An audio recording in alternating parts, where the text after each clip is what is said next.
할렐루야. 우리 다 같이 마음을 정돈하시고 우리 묵상 기도 드리면서 하나님 앞에 예배 드리겠습니다. 다 같이 기도하겠습니다.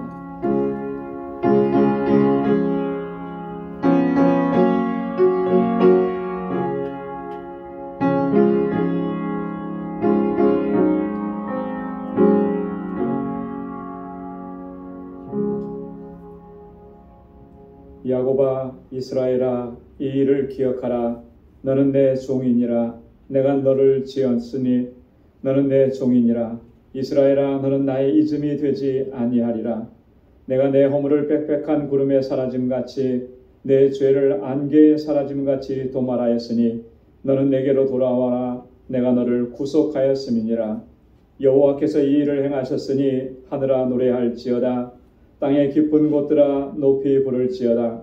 산들아 삼림과 그 가운데 모든 나무들아 소리내어 노래할지어다.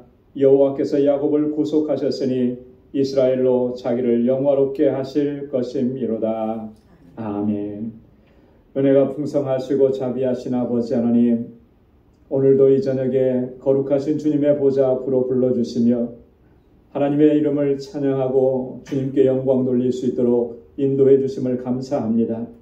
매일 순간순간의 삶이 은혜 가운데 있음을 늘 기억하며 주님 앞에 더 가까이 나아가는 저희들 되게 하여 주옵소서. 우리의 허물과 죄악들을 우리 주님의 십자가 앞에 내려놓습니다. 우리 주의 보혈로 깨끗이 씻어주시고 다시 거룩하게 하여 주옵소서. 우리의 찬미의 제사를 받아주시고 예비하신 하나님의 은혜와 평강으로 덧입혀 주옵소서. 예수님의 이름으로 기원하옵나이다. 아멘. 전능하사 천지를 만드신 하나님 아버지를 내가 믿사오며 그 외아들 우리 주 예수 그리스도를 믿사오니 이는 성령으로 잉태하사 동정녀 마리아에게 나시고 본디오 빌라도에게 고난을 받으사 십자가에 못 박혀 죽으시고 장사한 지 사흘 만에 죽은 자 가운데서 다시 살아나시며 하늘에 오르사 전능하신 하나님 우편에 앉아 계시다가 저리로서 산 자와 죽은 자를 심판하러 오시리라. 성령을 믿사오며 거룩한 공예와 성도가 서로 교통하는 것과 죄를 사하여 주시는 것과 몸이 다시 사는 것과 영원히 사는 것을 믿사옵나이다. 아멘. 찬양으로 하나님께 영광 돌리겠습니다. 어린 양 찬양.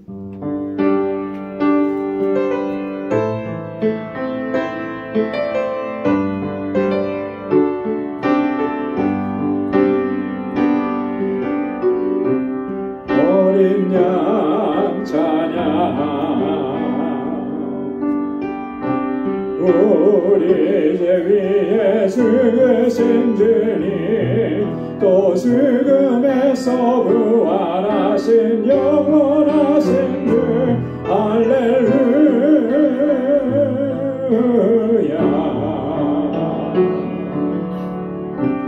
어린 양 찬양 오직 그 이름 송축하리라. 모든 무릎 꿇고 부르짖으리 할렐루야.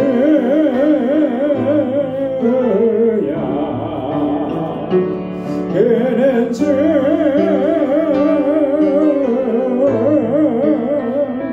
그는 주 그는 주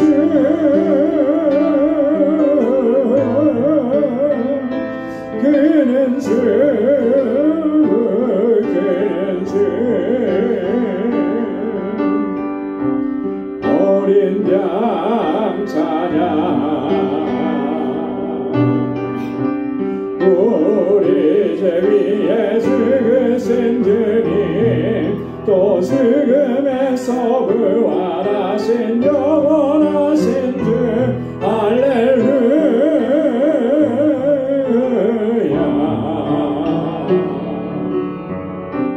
어린 양 찬양 오직 그 이름 송축하리라. 모든 무릎 꿇고 경배하며 외치리 할렐루야.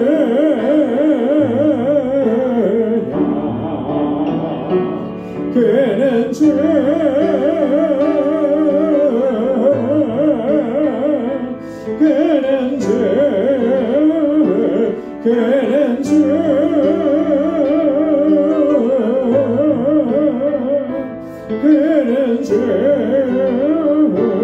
그는 주 어린 양 찬양 우리 죄위에 죽으신 주님 또 죽음에서 부활하신 영원하신 주 할렐루야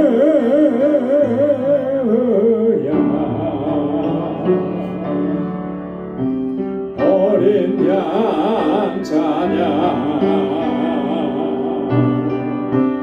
오직 그 이름 송축하리라 모든 무릎 꿇고 경배하며 외치리 할렐루야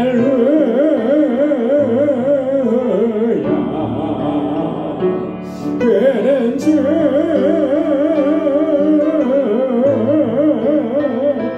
그는 주 그는 주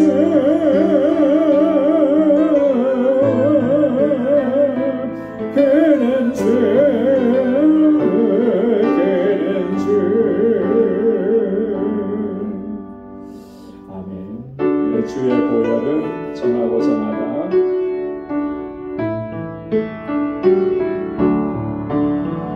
내 주의 보혈은 정하고 정하다 내 죄를 정케 하신 주 나로라 하신다 내가 주께로 지금 가오니 골고다의 보혈로 날 씻어주소서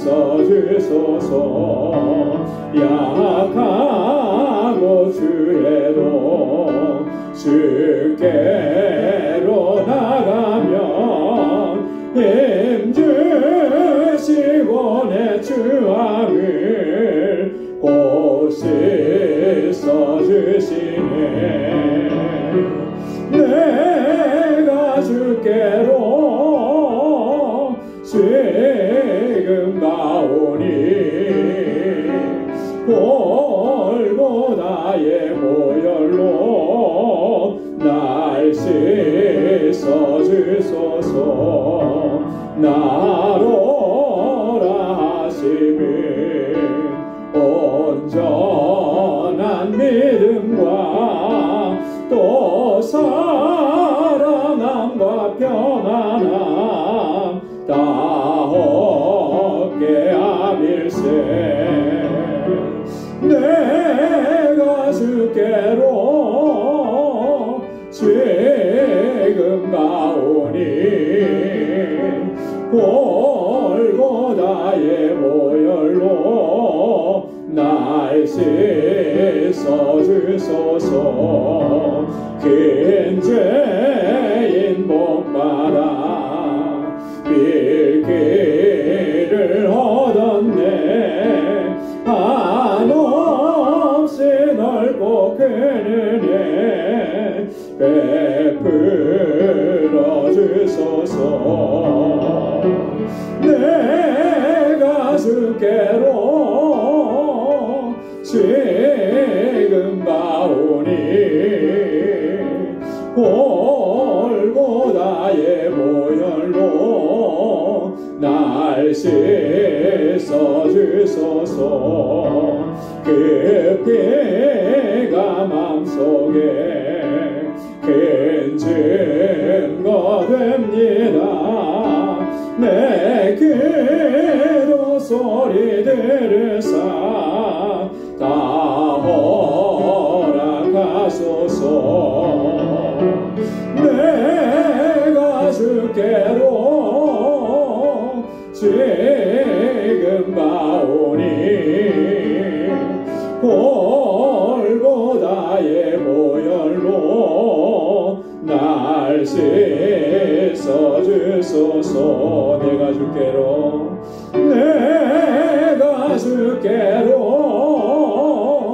지금 가 나오니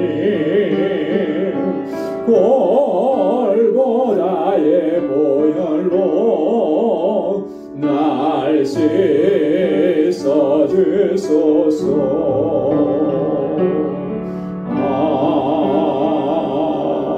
아멘. 주의 보혈로 우리 모든 죄를 씻어주실 줄로 믿습니다. 내 주 되신 주를 참 사랑하고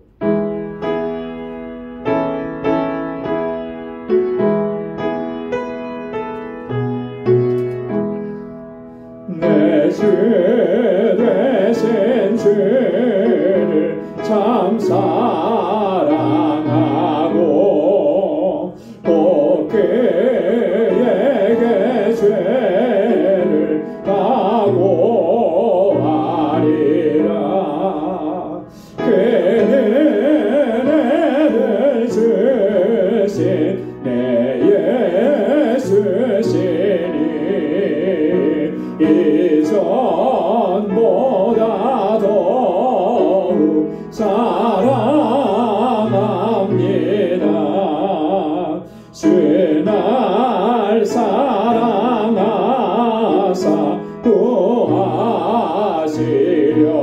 구하시려고 저 십자가 고난 당하셨도다. 그가 세관 쓰신 내 주 배우니 이전보다 더욱 사랑합니다.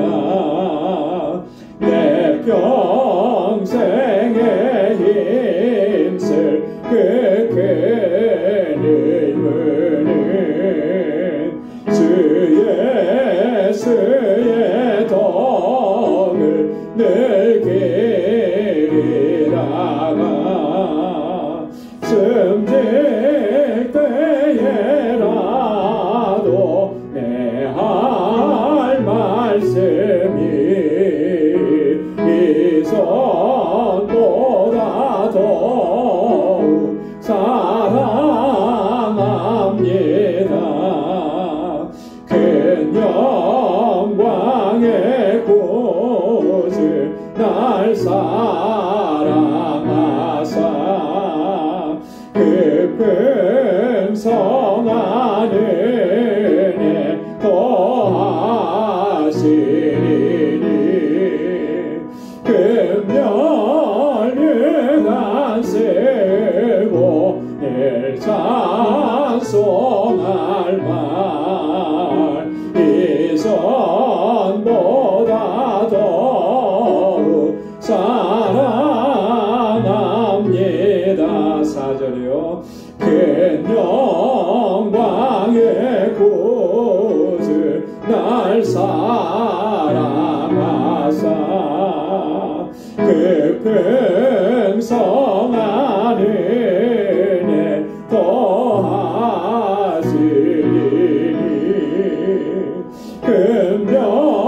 금멸유관 쓰고 늘 찬송할 말 이전보다 더욱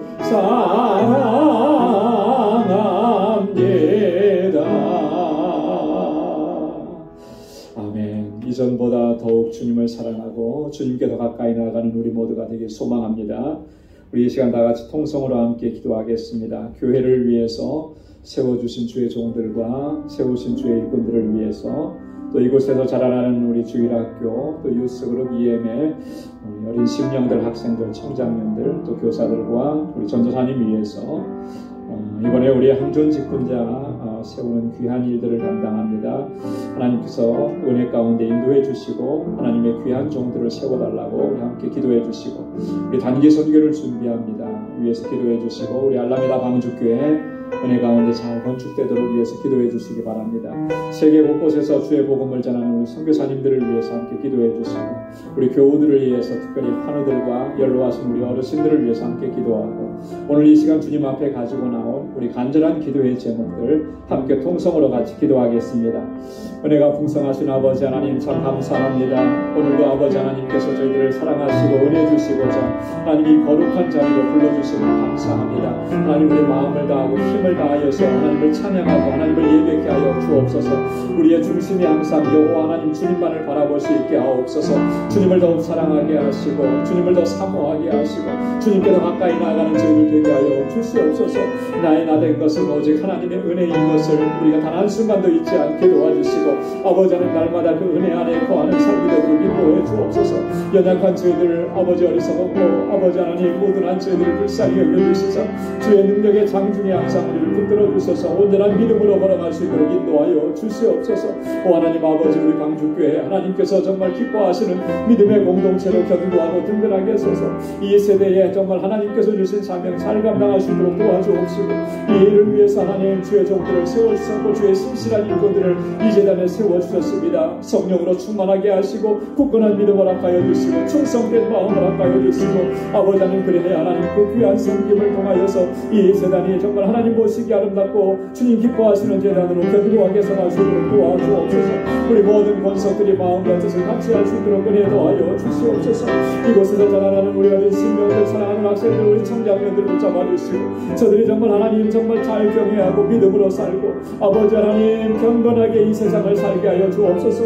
하나님의 자녀로 빛의 자녀로 세상을 살고 너의 사랑 가운데 아버지 하나님의 빛의 자녀로서의 사명을 잘 감당할 수 있도록 도와주시고, 아버지 하나님 우리 예수님과 예민함로 구원하고 성장하게 하옵소서. 저들을 위해서 수고하고 애쓰는 우리 교사들과 우리 전도사님 능력의 장중에 붙들어 주시옵소서. 오 하나님 아버지 당대 선교를 준비합니다. 아버지 하나님 저희들이 다시금 아버지 주의 복음을 들고 주의 사랑을 들고 나아가오니 하나님이 준비하는 모든 과정들을 주님 선하게 인도하여 주시옵소서.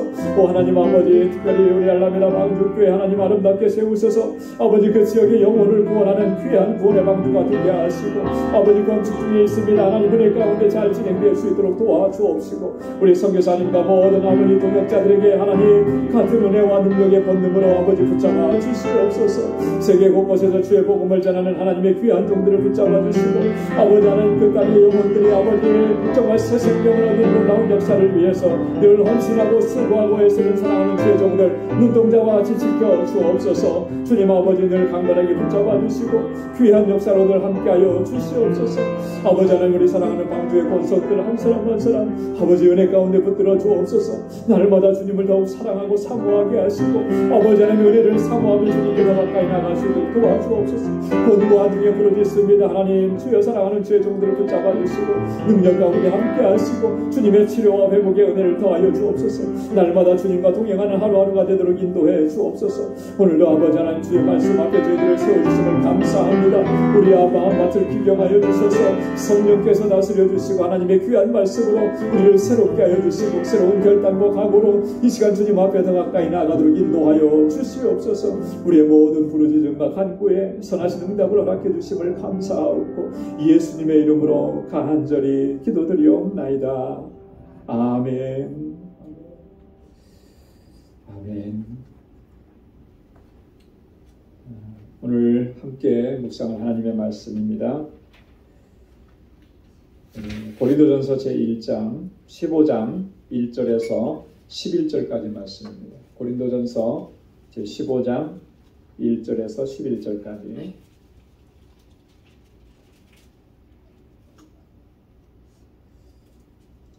한 절씩 교독하겠습니다. 형제들아 내가 너희에게 전한 복음을 너희로 알게 하노니 이는 너희가 받은 것이요 또 그 가운데 선 것이라.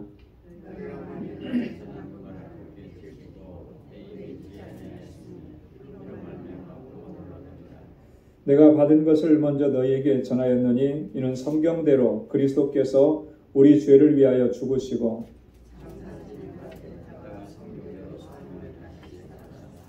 게바에게 보이시고 후에 12 제자에게와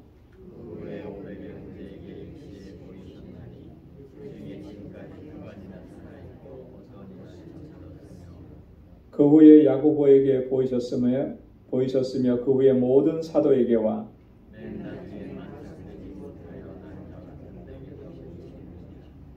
나는 사도 중에 지극히 작은 자라 내가 하나님의 교회를 핍박하였으므로 사도라 칭함을 받기에 감당치 못할 자로라.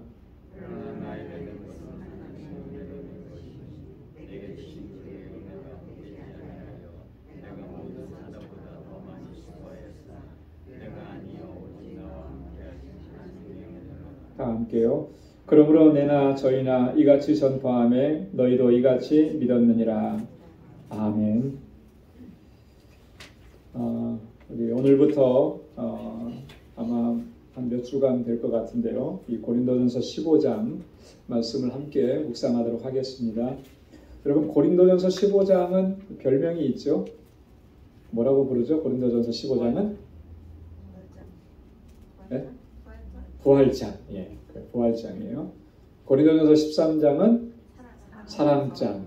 예, 그리고 고린도전서 12장에서 14장까지는 뭐에 대해서요?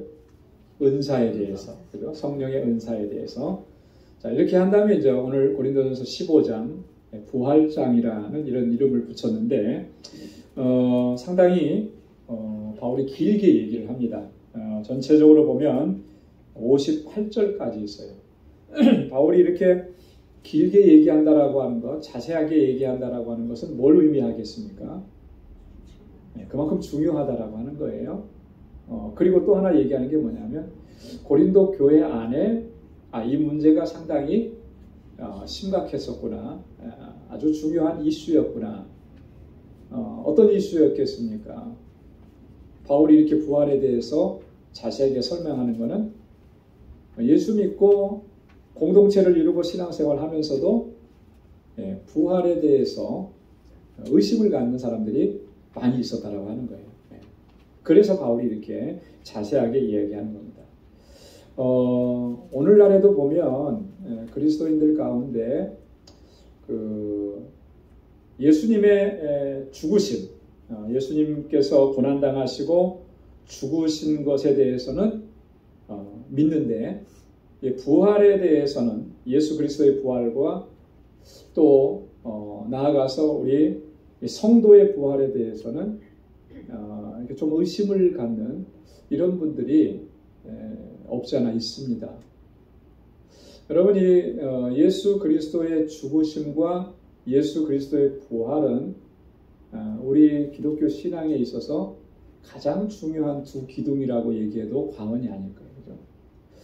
이 두 사건은 뗄래야 뗄 수 없는 것이고 어느 하나만 가지고 완전할 수가 없는 거예요. 이 두 가지는 항상 함께 있는 것이고 그래서 그리스도의 죽으심이 나의 구원을 위해서 죽으심이라고 하는 것을 믿는다면 마땅히 예수 그리스도의 부활이 나의 영원한 생명을 얻게 하시는 영생을 얻게 하시는 부활이었다라고 하는 것을 믿을 수밖에 없는 거예요. 근데 그리스도의 부활이 믿어지지 않는다라고 하는 것은 다른 말로 얘기하면 사실 내가 그리스도의 죽으심과 그 고난당하심이 나의 구원을 위하신 것이라고 하는 것도 사실 내가 잘 믿지 못하고 있다라고 하는 것을 보여요. 믿는다고 얘기는 하지만 실제적으로 그것이 정말 이 중심에서 그 믿음의 고백이 아닐 수 있다라고 하는 것을 보여주는 것입니다. 그만큼 이렇게 예수 그리스도의 부활이 중요한 거예요. 그래서 고린도전서 15장 오늘 본문 말씀에 보면 바울이 먼저 이 부활의 확실성에 대해서 이야기합니다. 부활은 역사적인 사건이고 확실한 것이다. 그걸 믿지 못하니까 바울이 여기에서부터 이제 시작을 하는 거예요. 그래서 오늘 본문의 말씀이 이러한 내용들로 구성이 되어 있고요. 또 뒤에 가보면 이제 자 그러면 부활이 정말 사실이고 역사적인 사실이고 그만큼 중요한 것이라면 그것도 질문이 이제 생길 수 있어요. 뭐냐면 어떻게 부활하는 것이냐, 부활의 특징이 뭐냐, 부활한다고 했는데 그럼 우리는 어떤 모습으로 어떻게 부활하게 되느냐, 이제 이런 것들이 또 질문이 생기는 거죠. 그래서 바울이 여기에 대해서도 아주 자세하게 말씀을 줍니다. 그리고 나서 바울이 결론적으로 얘기하는 게 뭐냐면 우리는 부활 신앙으로 승리해야 된다라고 하는 것, 반드시 승리하게 되어 있다라고 하는 것을 이야기하는 거예요. 자, 오늘은 1절부터 11절까지 말씀만 먼저 살펴보도록 하겠습니다. 본문은 세 부분으로 좀 나눠볼 수 있는데요. 1절과 2절에는 복음과 구원에 관해서 바울이 이야기합니다. 그리고 두 번째로는 3절부터 8절까지는 예수 부활의 증거들을 얘기하는 거예요. 예수님의 부활이 확실하다. 그래서 여기서 이제 부활하신 주님께서 만나 주셨던 사람들, 또 다시 말해서 부활하신 주님을 만난 사람들을 아주 쭉 이렇게 열거합니다. 왜 그렇게 자세하게 이야기하는 것이겠습니까? 그만큼 예수님의 부활하신 예수님을 만난 사람들이 이렇게 많이 있고 그렇기 때문에 확실한 것이고 진짜다라고 하는 거죠. 거짓말이 아니다라고 하는 걸 얘기하는 거예요. 자, 그리고 마지막에 9절부터 11절까지는 그러면서 바울이 자신을 고백하는 거죠. 자신의 어떤 신앙 고백이에요. 내가 이 자리에 서 있고 내가 이렇게 사도의 직분을 감당할 수 있게 된 거, 이게 다 뭐냐? 하나님의 은혜라고 하는 것을 이야기하는 것입니다. 자, 그러면 먼저 1절과 2절에서 복음과 구원에 대해서, 자, 1절에 보면 형제들아 내가 너희에게 전한 복음을 너희로 알게 하노니 이는 너희가 받은 것이요 또 그 가운데 선 것이라. 내가 너희에게 전한 복음을 너희로 알게 하노니, 이미 너희가 복음을 받았고 또 복음 가운데서 너희가 서 있는 거 아는데 다시 한번 내가 너희에게 복음을 다시 알게 한다, 이렇게 얘기하는 거죠. 여기 내가 너희에게 전한 복음이라 그랬습니다. 바울이 고린도 교회 성도들에게 전한 복음은, 그 복음의 내용은 뭐였을까요? 바울이 고린도 교회 성도들에게 전한 복음의 내용이 뭐였을까요? 부활. 여러분, 이 복음이 뭐냐라고 하는 것을 우리가 한마디로 정의할 수 있어야 돼요. 그죠?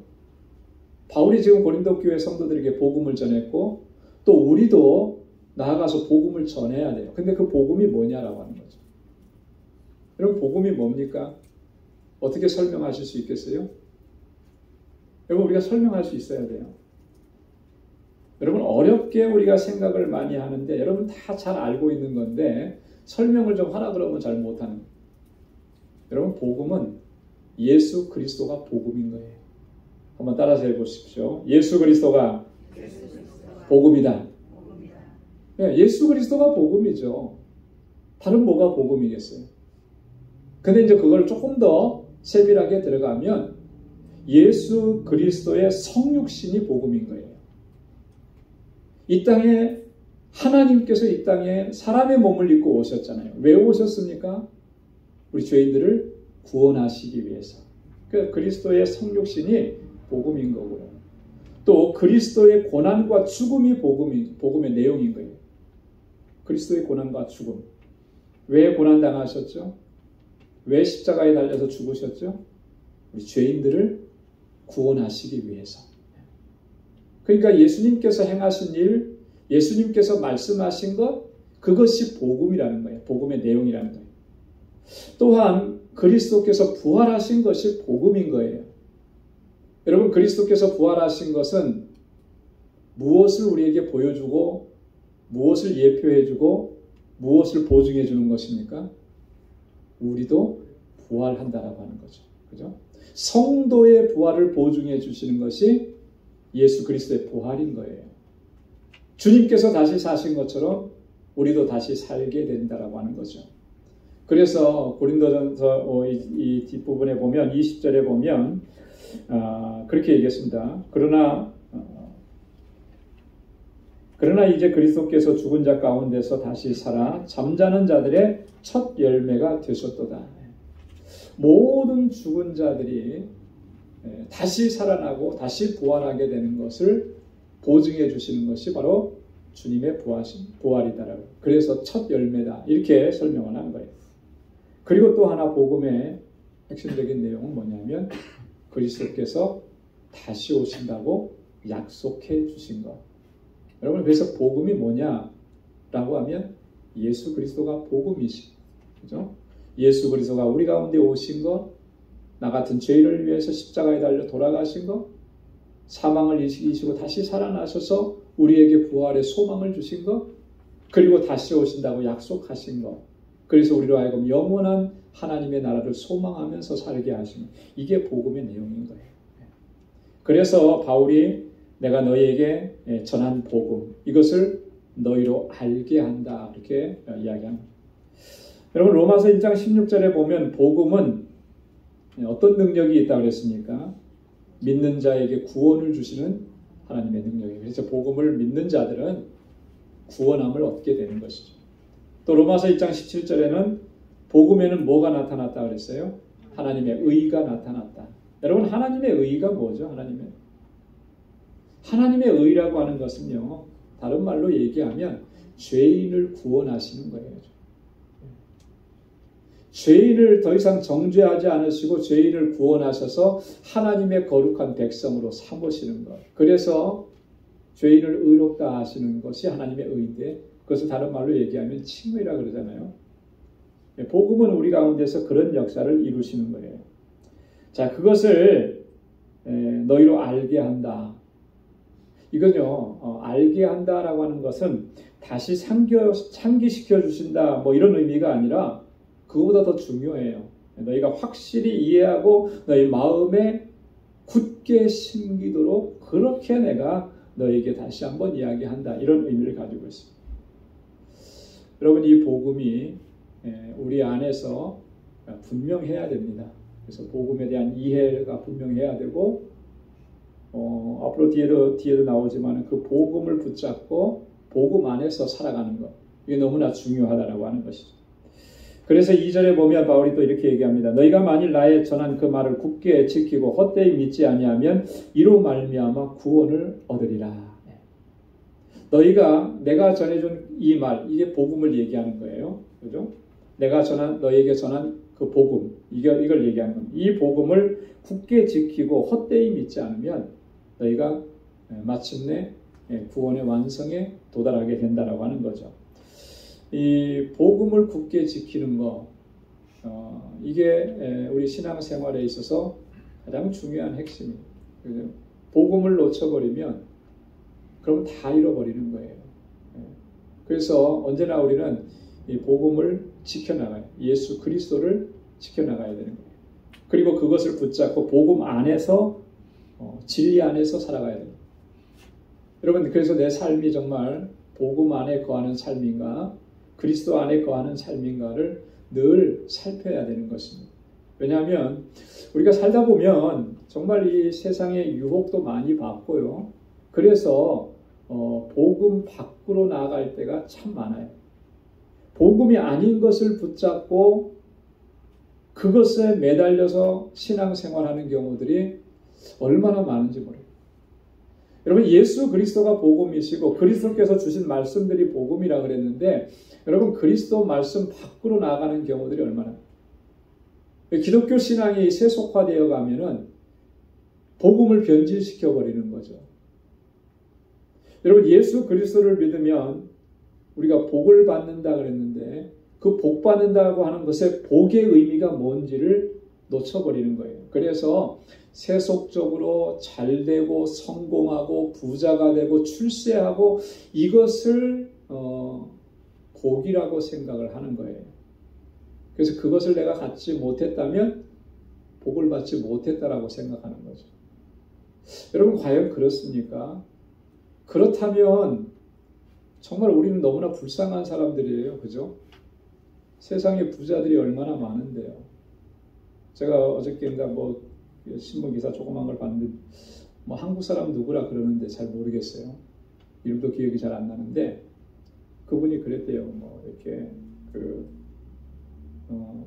그림을 그려줬나 뭘 해줬는데, 제안한 사람이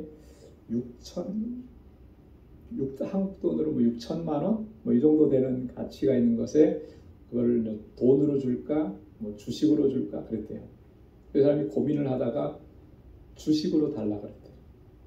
그랬는데 그 주식으로 받은 돈이 얼마 지나지 않아서 6천만 원 정도 가치인데 2,200억이 됐다. 놀랍죠? 2,200억. 엄청나죠? 근데 그 사람이 누구였냐고 하니까 페이스북을 창업했던 사람과 같이 동업을 했던 그 사람이라는 거예요. 이름도 잘 모르겠더라고요. 그 사람이 그렇게 줬대. 그걸 받아가지고 하루아침에 그렇게 된 거예요. 한 번의 선택이 그렇게 된 거예요.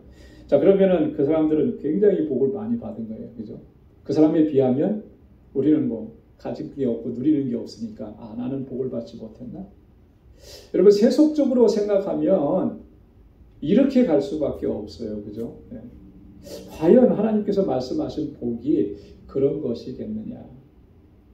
복음을 통해서 하나님께서 우리에게 말씀하신 그 복은 그런 것과는 차원이 다른 거라는 거죠.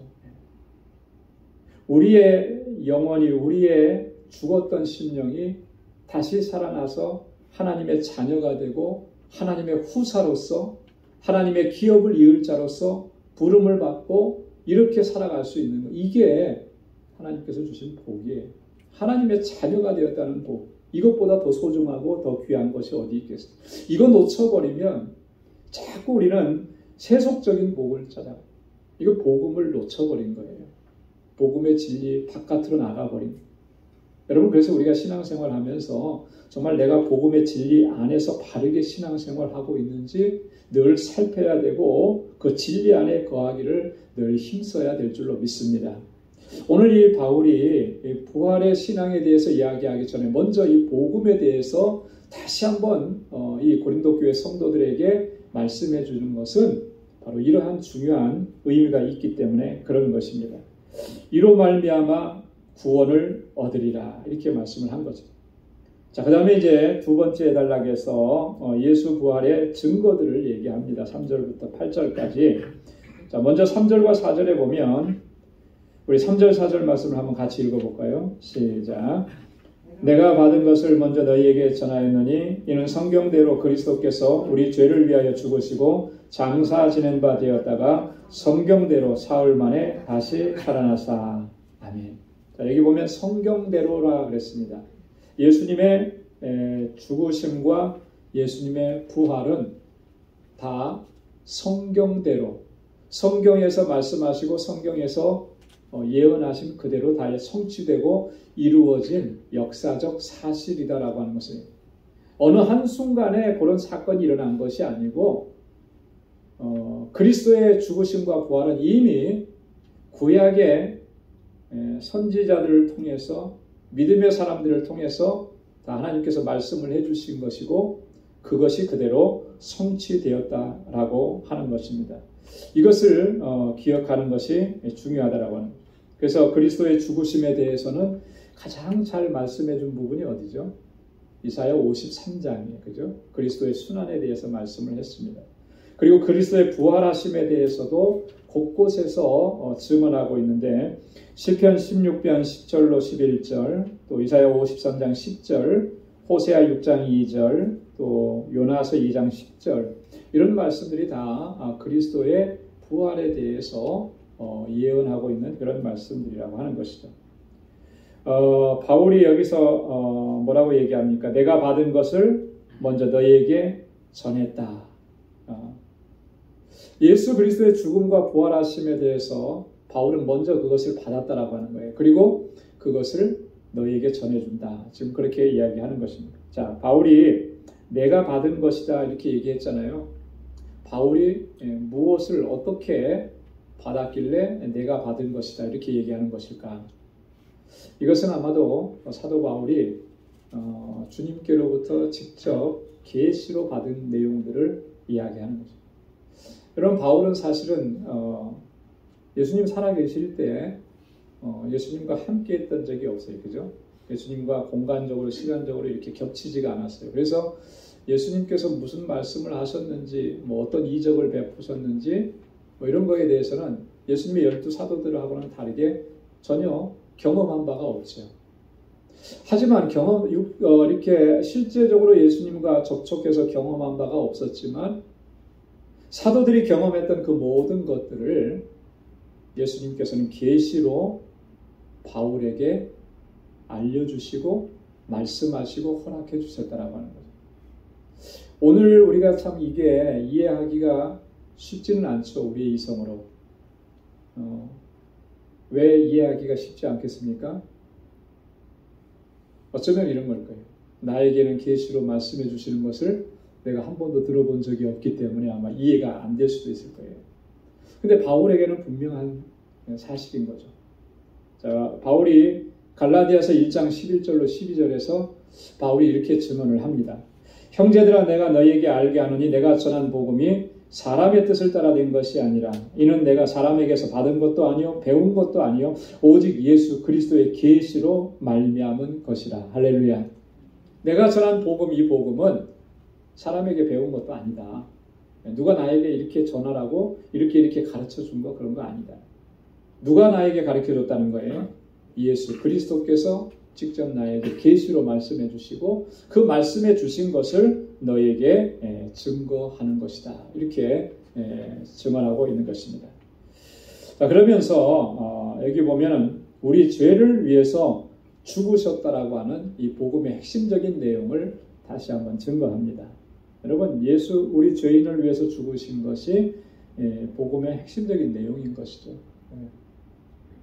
그의 죽으심은 우리를 구원하시기 위한 죽으심이었기 때문에. 그래서 로마서 4장 25절에 예수는 우리 범죄함을 위하여 내어줌이 되고 또한 우리를 의롭다 하심을 위하여 살아나셨느니라. 우리 죄 때문에 예수님께서 자신을 내어주셔서 죽으셨고 육체의 죽음을 실제로 죽으신 거예요.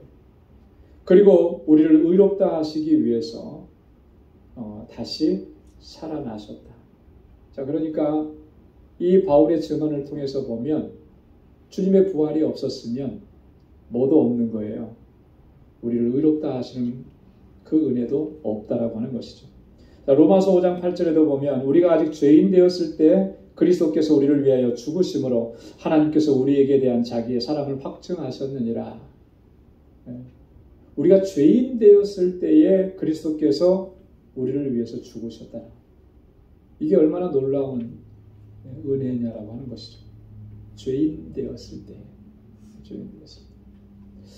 이게 비유가 되는지 모르겠지만 내가 무슨 잘못을 해갖고 무기징역형을 받고 지금 감옥에 갇혔어요. 자, 그런데 생전 알지도 못하는 사람이 자기가 대신 감옥에 있어서 그 죄를 다 담당할 테니까 당신은 나가시오.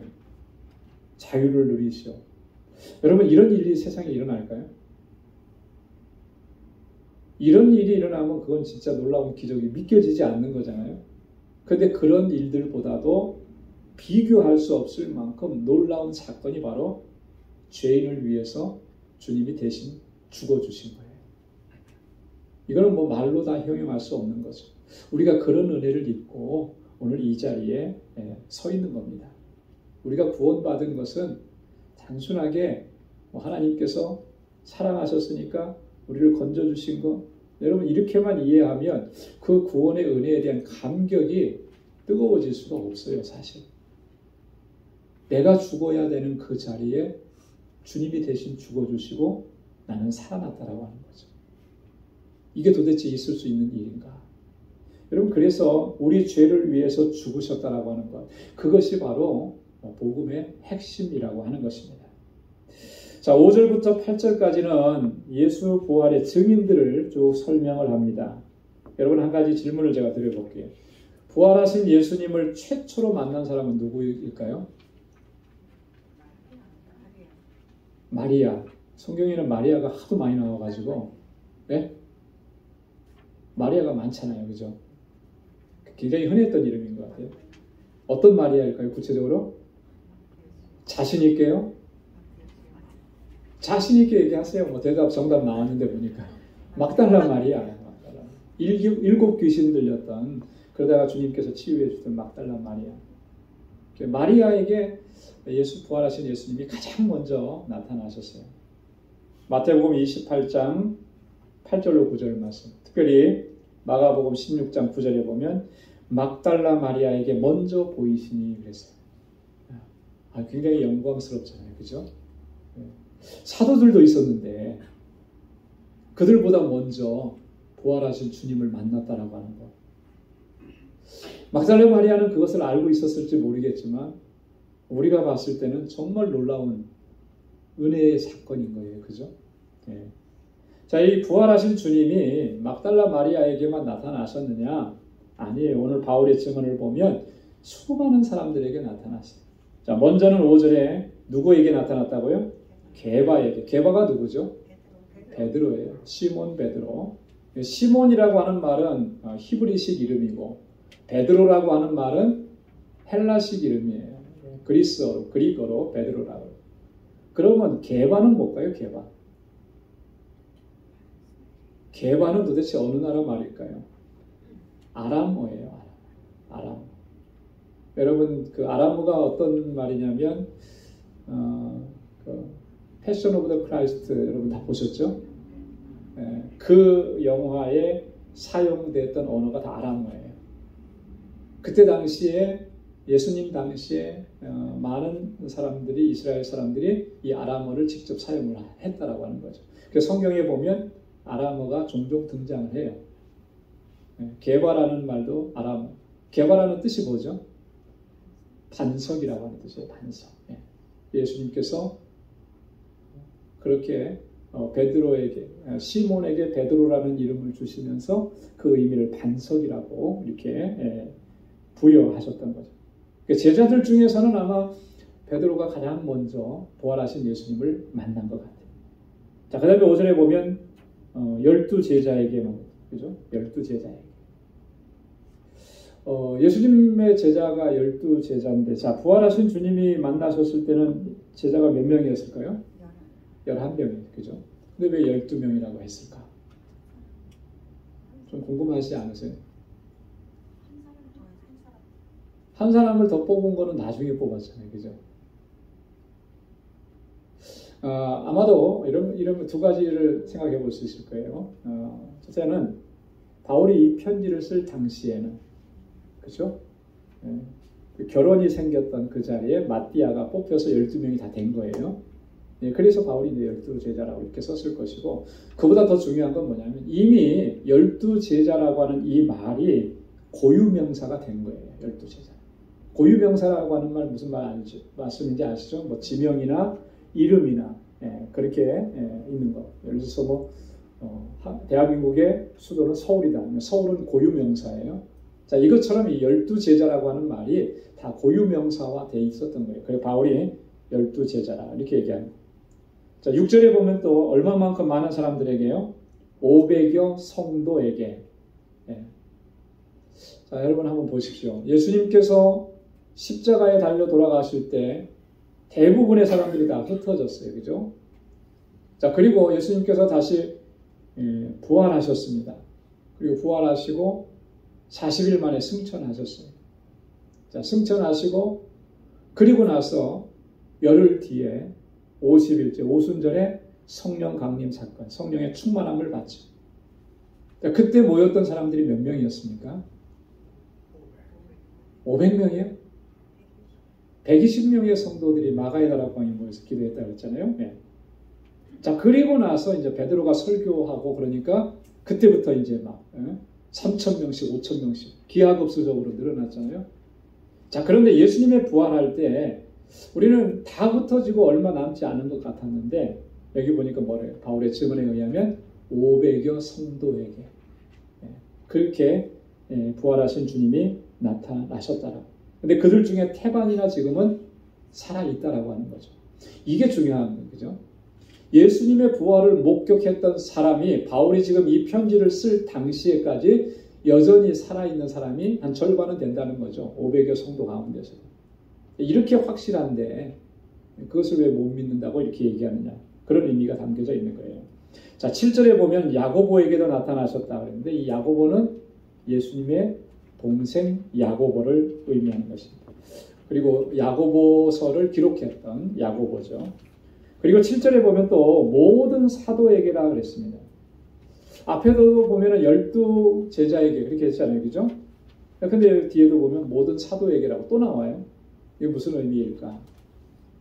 아마도 이 12사도를 포함해서 더 넓은 의미로 제자들, 그들을 다 이렇게 칭했던 것으로 보입니다. 왜냐하면 여러분 누가복음 24장 33절에 보면 이런 말씀이 있어요. 곧 그 시로 일어나 예루살렘에 들어가 보니 열한 사도와 및 그와 함께한 자들이 모여 있어 말하기를 주께서 과연 살아나시고 시몬에게 나타나셨다 하는지라. 이게 무슨 말이냐면요. 엠마오로 가는 두 제자 글로바와 또 다른 한 사람, 이 사람들이 낙심해서 엠마오로 자기 고향으로 가다가 부활하신 주님을 만나죠. 그래서 이제 제자들에게 와서 부활하신 주님을 증거하는 거예요. 자, 그때 거기에 모여있던 사람들이 누가 모여있었다고 그랬냐면 열한 사도와 또 그와 함께한 자들, 몇 명인지 모르지만 아주 그 예수님을 가장 가까이에서 제자들처럼 그렇게 따랐던 사람들인 거예요. 그런 사람들을 다 포함해서 모든 사도에게라 이렇게 얘기를 한 거죠. 자, 그리고 8절에 보면 만삭되지 못하여 난 자 같은 나에게. 이 바울의 이 고백은요, 정말 우리 가슴을 울리는 거예요. 그죠? 자기 자신을 설명할 때 만삭되지 못해서 난 자 같다. 이렇게 얘기를 하는 거죠. 자, 바울에게 나타난 주님, 부활하신 주님은 사도행전 9장에서 증거하고 있습니다. 그죠? 다메섹 도상에서 부활하신 주님께서 바울에게 친히 나타나셔서 말씀을 해 주셨죠. 부활하신 주님을 만난 바울의 생애는 완전히 그때부터 바뀌었어요. 180도 바뀐 거예요. 그죠? 교회를 핍박하고 성도들을 옥에 가두던 사람이 예수를 증거하는 사람으로, 주님을 증거하는 사람으로 바뀌어요. 이때 그 부활하신 주님을 만났던 그 감격으로 바울은 그 복음의 사역을 끝까지 감당할 수가 있었던 것 같아요. 그래서 그의 생애를 이 부활의 주님을 만났던 그 감격이 완전히 사로잡았던 것이죠. 여러분, 우리가 어떤 한 사건을, 정말 충격적인 사건, 그것이 좋은 일이든 나쁜 일이든 충격적인 사건을 한번 경험하면 그 사건이 그 사람을 완전히 지배하는 경우가 많아요. 그죠? 그래서 충격적인 안 좋은 일을 경험하면 그게 뭐로 남느냐면 트라우마로 남게 되죠. 또 좋은 일을 이렇게 경험을 하게 되면 그 일을 생각하면 항상 기쁜 거예요. 그죠? 감사. 바울에게 있어서는 부활하신 주님을 만난 사건이 가장 충격적인 사건이었던 거죠. 그래서 그때 그 감격이 바울을 온전히 사로잡아서 끝까지 복음의 사역을 감당할 수 있게 한 것입니다. 나는 만삭되지 못해서 난 자 같다. 바울이 얼마나 참 겸손하게 자신을 표현하고 있는가. 육체적으로는 내가 미수가인 것 같이 그런 존재다. 그런 나에게 주님께서 찾아와 주셨다. 그러니까 이상과 같이 부활하신 주님을 만났던 사람들을 증거하면서 부활의 확실성을 바울이 강조하는 것입니다. 자, 그러면서 9절부터 11절까지 그런 주님께서 나에게 은혜를 베풀어 주셨고 그 은혜로 내가 이렇게 사역을 감당한다. 바울이 얼마나 겸손한지 9절 말씀에 보면요. 나는 사도 중에 지극히 작은 자라 내가 하나님의 교회를 핍박하였으므로 사도라 칭함을 받기에 감당치 못할 자로다. 나는 사도 중에 지극히 작은 자라. 지금 내가 사도라 부름을 불리우고 사도로서 이 사명들을 감당하지만 나는 그 중에서도 가장 작은 자다. 여러분, 내가 그만큼 작은 자다. 나는 아무것도 아니다. 이렇게 이야기하고 그렇게 사실 생각하고 그렇게 사명을 감당하기가 쉽지가 않은 거예요. 바울이 사실 실제로 그랬습니까? 실제로는 정말 가장 위대한 사도잖아요. 그죠? 복음을 전하는 일에 정말 아시아와 유럽 지역에 정말 복음이 편만하도록 증거되어지게 그 일에 가장 선두에서 일했던 사람이 바로 바울인데요. 그런 위대한 사도가 고백하는 것은 뭐라고 고백하냐면 나는 사도 중에 지극히 작았다. 만삭되지 못해서 나는 작았다. 이렇게 얘기합니다. 성경을 13권이나 썼던 사람입니다. 그죠? 하나님의 계시로, 주님의 계시로 성경을 그렇게 많이 기록을 했는데도 바울은 이렇게 고백을 하는 거예요. 에베소서 3장 8절에 보면은 바울이 이렇게 고백합니다. 모든 성도 중에 지극히 작은 자보다 더 작은 나에게. 여기는 한 걸음 더 나갔잖아요. 그죠? 모든 성도들 다 모여 있는데 그 중에서 가장 작다라고 생각하는 사람보다도 나는 더 작은 자라. 바울은 항상 이 마음을 가지고 있었던 거죠. 그랬기 때문에 그가 복음을 전하면서도 단 한순간도 그 마음이 높아졌던 적이 없고 교만한 마음을 품었던 적이 없습니다. 디모데전서 1장 15절에서 그렇게 바울이 또 고백하잖아요. 죄인 중에 내가 괴순이라. 죄인 중에 내가 괴순이라. 여러분, 이 바울의 겸손을 우리가 기억하고 또 본받아야 할 줄로 믿습니다. 하나님께서는 겸손한 자에게는 은혜를 주신다 그랬어요. 그러나 교만한 자는 하나님께서 꺾으시는 거예요. 꺾으시는 거예요. 우리의 마음이 높아지는 거, 그럼 그게 정말 우리에게는 불행인 것입니다. 불행. 이거 다스리지 못하면 주님 앞에서 우리가 은혜를 누릴 수가 없어요. 그래서 항상 겸비하게 서요. 바울이 했던 이 말들을 다시 한번 우리가 곱씹어야 됩니다. 정말 나는 그렇게 고백하고 정말 그런 삶을 살아가고 있는 거예요. 바울이 이렇게 고백할 수밖에 없는 거는요, 내가 하나님의 교회를 핍박했기 때문이다 이렇게 얘기하잖아요. 그렇죠? 하나님의 교회를 얼마나 내가 많이 핍박했는가. 사도행전 26장 9절에서 12절 말씀을 보면요, 바울이 그렇게 고백합니다. 나는 많은 성도를 옥에 가뒀고 저들을 죽일 때 내가 가편에 투표를 했고 또 강제로 모독하게 하는 말을 했고 저희들을 대할 때마다 내가 분노했고 외국 성까지 가서 내가 저들을 핍박했다. 이랬던 사람인데 내가 어떻게 사도라고 불릴 수가 있겠느냐. 이런 나를 구원해 주셨고 은혜 베풀어 주셨는데 내가 뭐라고 나를 나타내고 나를 자랑하고 나를 내세울 수가 있겠나. 자, 10절과 11절 말씀입니다. 나의 나된 것은 하나님의 은혜다. 우리 한번 같이 읽어볼까요? 그러나 나의 나된 것은 하나님의 은혜로 된 것이니 내게 주신 그의 은혜가 헛되지 아니하여 내가 모든 사도보다 더 많이 수고하였으나 내가 아니요 오직 나와 함께 하신 하나님의 은혜로라. 그러므로 내나 저희나 이같이 전파하며 너희도 이같이 믿었느니라. 아멘. 나의 나된 것은 하나님의 은혜로 된 것이니. 여러분, 하나님의 은혜로 된 것이라고 하는 이 말의 의미가 뭐겠습니까? 내가 오늘 이 자리에 서 있고 내가 이런 직분을 갖다서 감당하고 내가 이런 일들을 할 수 있는 거, 이게 하나님의 은혜라고 했는데 그 은혜라고 하는 말 속에 뭐가 담겨져 있는 거예요? 하나님의 선물이잖아요. 거저 주신 선물이잖아요. 내 수고와 내 노력과 내가 대단한 일을 하고 이렇게 한 거 하나도 없다라고 하는 거예요. 전부 하나님께서 하신 일이고 하나님께서 이루신 일이라고 하는 거예요. 내가 물질로 누군가를 섬겼다면 그 물질도 하나님께서 주신 거예요. 그죠? 내가 누군가를 도와줬다면 내가 가진 것으로 도와준 게 아니고 하나님께서 나에게 그거 허락해 주셔서 그걸로 하나님의 일을 한 거예요. 도와준 거예요. 근데 우리는 자꾸 내 것 가지고 내가 했다라고 자꾸 생각을 해요. 그러니까 더 큰 은혜, 더 지속적인 하나님의 은혜를 우리가 누리지 못하는 거죠. 내 것 가지고 한 게 아니에요.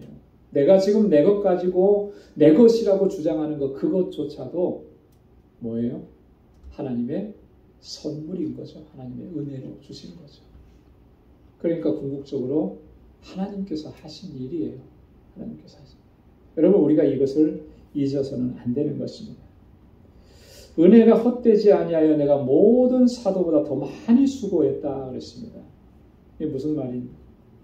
이 하나님의 은혜에 대한 감사와 감격으로 정말 수고하고 열정을 다하고 최선을 다했다라고 하는 거죠.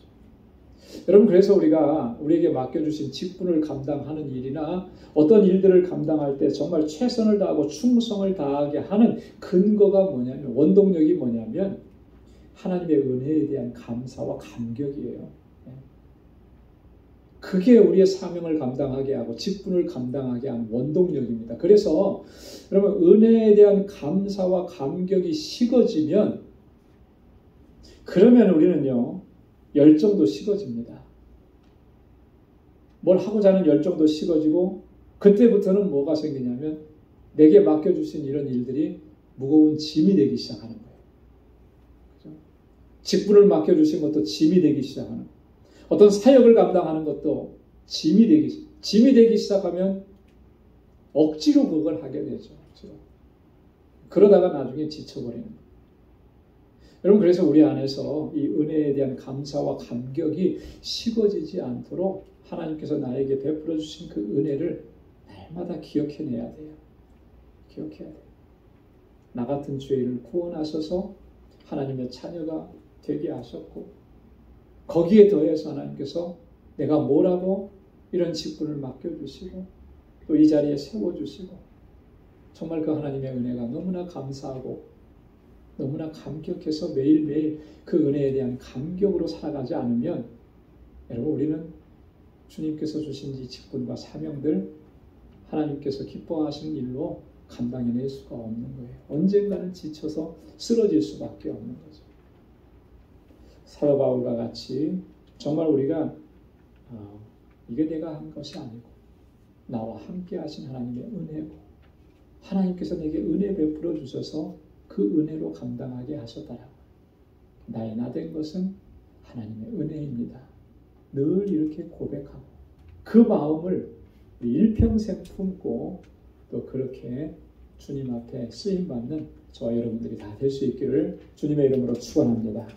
기도하겠습니다. 하나님 아버지, 감사합니다. 오늘 이 저녁에도 저희들을 사랑하시사 하나님 예배하게 하시고 찬양하게 하시고 아버지 하나님, 오늘도 주님의 귀한 말씀을 통해서 다시 한번 우리 자신을 돌아볼 수 있도록 은혜 베풀어 주심을 감사합니다. 아버지 하나님, 사도 바울이 고백했던 것처럼 우리도 그렇게 고백할 수 있게 하시고 은혜에 이끌리는 삶과 사역을 감당했던 것처럼 오늘 우리도 그렇게 은혜가 이끄는 삶이 되도록 인도해 주옵소서. 하나님께서 우리에게 베풀어 주신 그 은혜, 하나님 그 은혜에 대한 감사와 감격이 하나님 조금 더 식어지지 않게 하시고 더욱더 뜨거워지게 하시고 그래서 더욱더 주님을 더 사랑하고 더 많이 사랑하고 주님께 더 가까이 나아가고 더 가까이 나아갈 수 있는 우리 모두가 되도록 인도하여 주옵소서. 이제는 우리 주 예수 그리스도의 무한하신 은혜와 하나님 아버지의 크고 놀라우신 사랑과 성령의 위로 교통 충만하심의 역사가 주님의 은혜에 감사하고 주님께서 맡겨주신 귀한 직분과 사명들을 충성되게 감당하기로 결단하는 우리 방주의 모든 믿음의 권속들과 저들의 가정과 직장, 생업의 터전과 학업 위에 이제로부터 영원까지 함께 하시기를 간절히 축원하옵나이다. 아멘.